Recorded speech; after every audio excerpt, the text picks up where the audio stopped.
What is up, everybody? Welcome to the Tomatolito Boxing Show. And we had a decent weekend. We had a decent weekend of fights. Two big cards, as a matter of fact. One that was kind of a surprise card, and the one I'm talking about is the one with David Morrell. It was a bit of a surprise card because we knew that Morrell was going to be fighting Aidos. But then it was somewhat stacked with second and third tier level talent, not just up and coming prospects, but also gatekeepers and recognizable names that we've seen in either main events or co-main events in the recent past. So the other event, of course, that I'm talking about was the big mega event between Zurdo Ramirez out in Abu Dhabi, him against Dimitri Bivol. And so I'll be doing an episode on that fight because it deserves its own episode. There was so much that happened there. But this one today, we're going to talk about David Morrell. David Morrell's victory over Aidos Yerbossynuly. And he looked good. You guys have heard me in past episodes where I've covered David Morrell. I'm a big fan of his, but I've also called him the PBC's version of Lomachenko, right? This is what PBC set out to do, is to do their own version of what Top Rank did with Lomachenko, to get this highly decorated amateur and push him into a title shot quickly, which they were successful in doing, because David Morrell was successful in getting his hands around the WBA regular world title. And of course, he's a regular world champion for the WBA. The super champion happens to be Canelo Alvarez, who is still the undisputed at 168 and holds all the belts. David Morrell holds a shot at Canelo with an early or a young record at that. Highly decorated amateur, and now he's a perfect 8-0, unblemished young record, 8-0 with 7 knockouts. And he defeats Aidos, who was by far the toughest fight, the most experienced fighter that he's encountered to date, and definitely the toughest fight of his career, of his young career. Aidos came into this fight with a 16-0, 11 knockout record, and the Kazakhs are known for giving everybody a hard time. They're come forward, heavy punching, leading with the head, heavy punchers, and are quick to turn from a boxing to a slugger style fight on at the split of a second, right? And that's what Aidos was presenting for David Morrell. It started looking like David Morrell was going to be too slick, too quick, too witty for Aidos, too smart, and then Aidos' his tough chin continued to get him back into the fight and land big punches on Morrell, including marking Morrell up quite a bit during the fight. And the heart, not just Aidos' chin, but the heart is what ended up being the story of this fight, because yes, Morrell comes away with the knockout victory down the stretch prior to the fight ending. He drops him twice, and of course the second time is when the fight is stopped in round 12. And that's the problem, right? We've seen it time and again where we hear that terminology of a fighter being too strong for their own good. They have too much heart for their own good, for their own safety, for their own health, too much will. And that's what we saw here with Aidos. He was not willing to stop. He doesn't know when to call it. He has too much pride, too much will to take a knee and stop. So he's going to go out on a shield. And that's exactly what he did. And unfortunately, the end result is that Aidos was taken to the hospital immediately after the fight. You saw that after the knockout. It was a beautiful sight and a sad sight as well to see that David Morrell and Tony Weeks, David Morrell, of course, the opposing competitor, helping Aidos to his corner after that brutal knockout that he delivered towards the end of the fight. It went all 12 rounds, and the accumulation of damage that Aidos suffered, that fight should have been stopped maybe around the 8th round, which is one of the rounds that he took the most damage in. But it continued. too strong, too willful, too courageous for his own good. And so David Morrell and Tony Weeks help Aidos to his corner. Then the news come out that he was immediately taken to the hospital, and he has now been induced into a medically, or he has been placed under a medically induced coma, and he's been in that condition now for a couple of days. Of course, I'm recording this a couple of days removed from the events, and our prayers go out to him, to his family. Let's push for a speedy recovery. You see personalities and boxers from across the boxing world sending their prayers, their condolences. Such fighters like Devin Haney, including Canelo Alvarez, who at one point utilized Aidos as a sparring partner, and he sent his prayers as well and his blessings towards Aidos. Let's hope that this is not one of those tragic moments, a tragic event, and that Aidos is able to fully recover. Whether he decides to continue his boxing career or not, that's neither here nor there. That's not the argument now. Let's make sure that he gets back into a good state, in a good health standing, for his own sake and for his family's sake. Let's hope that this is not another tragic event. And here it is, the realities of boxing, right? This is one of those things where I'm so quick to criticize judges, and you guys know that I'm a big critic of judges when they do a half-ass job in their decisions, right? When they end up basically just showing up for the paycheck and render a crappy decision, which is a landslide victory, different than what the other judges on the panel saw, or what the spectators witnessed, or what us at home witness. Where like, this is a close fight, and then you got one judge giving a half-ass decision of a 118-109, or a landslide victory for whatever the favorite fighter happens to be that night. That's the stuff that makes me sick. That's the stuff that I'm quick to critique. And you guys know from my catalog, you could go back and research any of the questionable decisions that you could think of, and see if I put an episode out on it, and you'll know that you could check that and pretty much guarantee that I commented something regarding the judging in those episodes, because it's sickening that to a judge is just a paycheck. They render a half-assed decision, and meanwhile these fighters are sacrificing. Leading into the fight, they already come into the fight not at 100%. You got to realize that.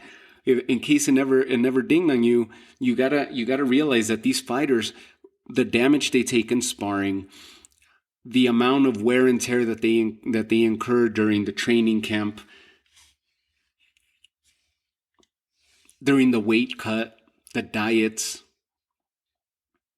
just to be able to make weight.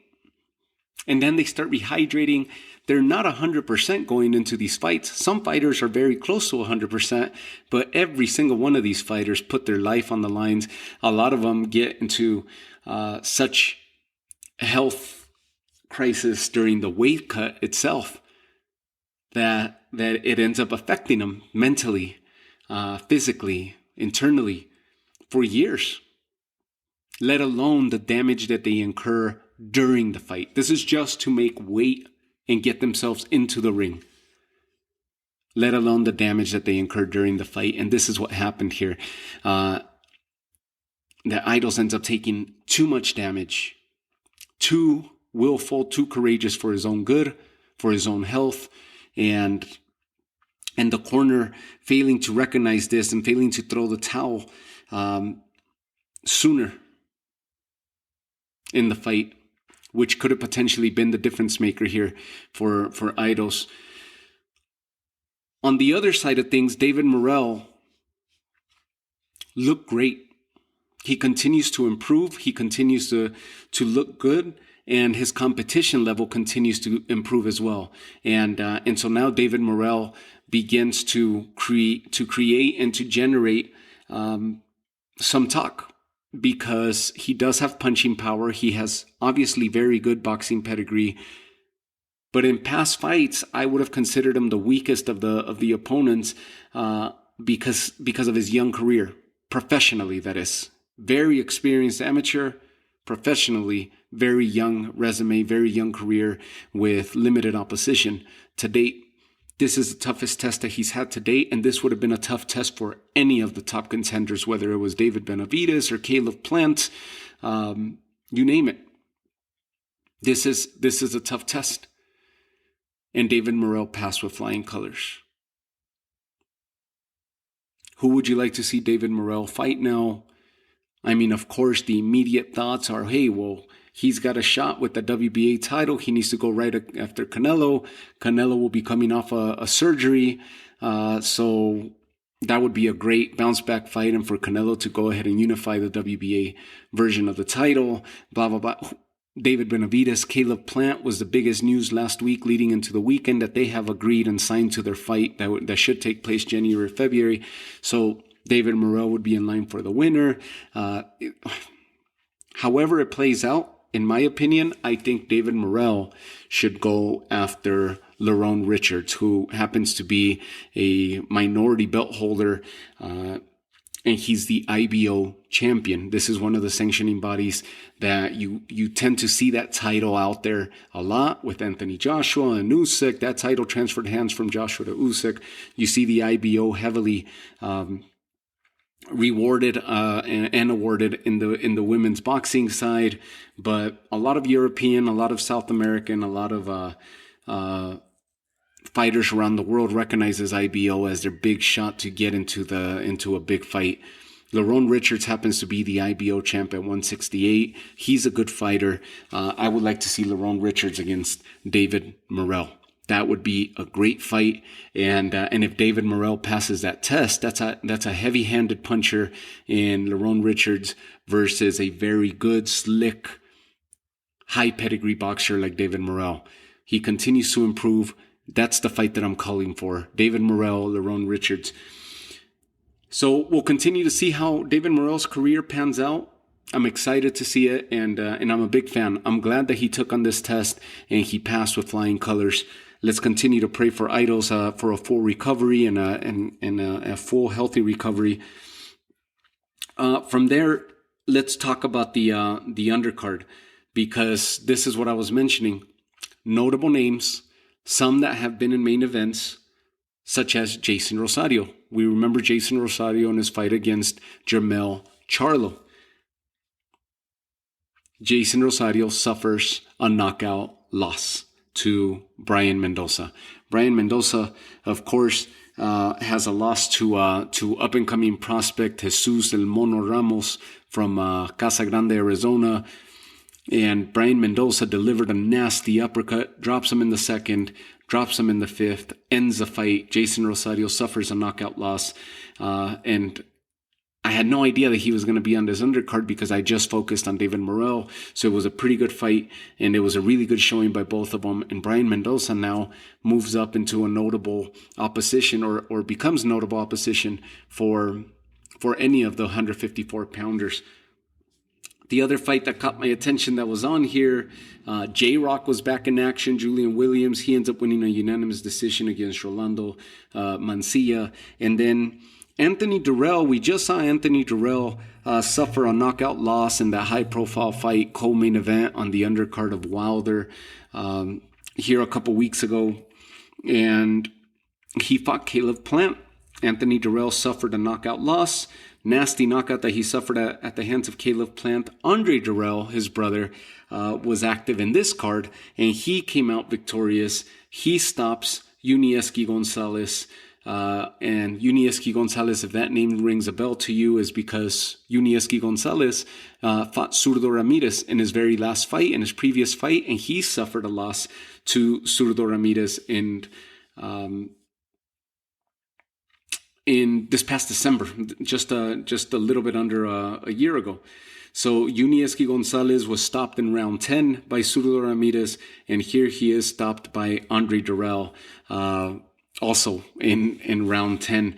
Back-to-back losses. Yunieski Gonzalez has fought really good opposition throughout his career. He has losses to Jean Pascal. He has losses to Alexander Govzdik. Shebransky is another notable name that beat him by majority decision. And now back-to-back losses to Zurdo Ramirez and to Andre Dirrell, who gets himself back in the mix. Of course, Andre Dirrell, we'll see how far he could take this resurgence back. If he could get himself back into title contention. Him and his brother are both from the old class of these divisions, dating back to the 2000s. I believe they both turned pro around 2004, 2005. So they've been around for a long time. A lot of long layoffs there between and during their careers, injuries that they've suffered. But here they are. They're both still active. Anthony Dirrell just suffered a nasty knockout loss to Caleb Plant. Andre Dirrell beat a very good Yunieski Gonzalez, who's a tough test for anybody. He was a tough test for Zurdo, tough test for himself here for Andre. But Andre Dirrell passed it with flying colors, wins by TKO, and he's back in the mix.